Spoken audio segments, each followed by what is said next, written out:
If you've been confusing your Pilsners with your IPAs and Imperial Stouts, you need to meet up with Greg Engert. Greg has developed a flavor profile system. It's being used all over the country to help drinkers understand that beer is very much like wine. And we set him up with a self-professed beer hater, David Lead. So, beer. I hate beer. I really do. I find it very bitter.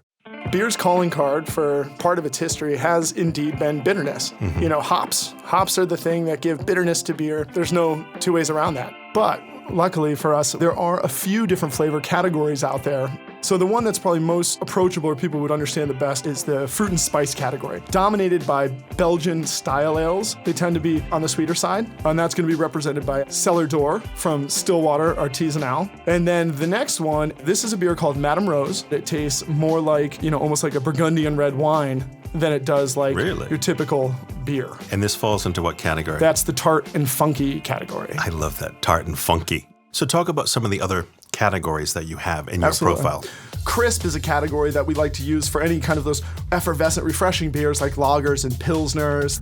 Hop brings in the kind of pale ales and IPAs. Bitterness that you don't love too much. Then we have malt-driven beers. These are beers that capitalize on the grainy qualities, toasty, nutty, caramelized, toffee-ish qualities.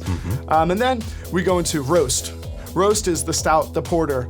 These taste like coffee and chocolate, latte, espresso, etc. And then probably one of the strangest categories in the last one is smoke. And these are beers that are produced with grain that's literally cooked over open fires, giving the grain and the resulting beer the flavors of the fuel. So it'll taste kind of smoky and meaty and spicy. So are you up for a pop quiz? Absolutely. All right, I'm going to give you the name of a dish. Okay. You tell me what you would pair it with. Sure. Okay, shrimp and grits. Love this with something that's peppery, got a good fruit and spice quality. So we're thinking the fruity, spicy beers. Triples are fantastic with this, Belgian-style triples. Spicy beef chili. Alcohol and bitterness will make spice intensify on the palate.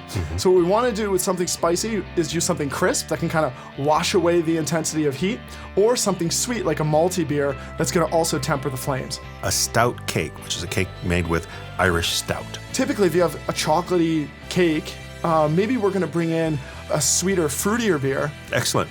These are wonderful ideas.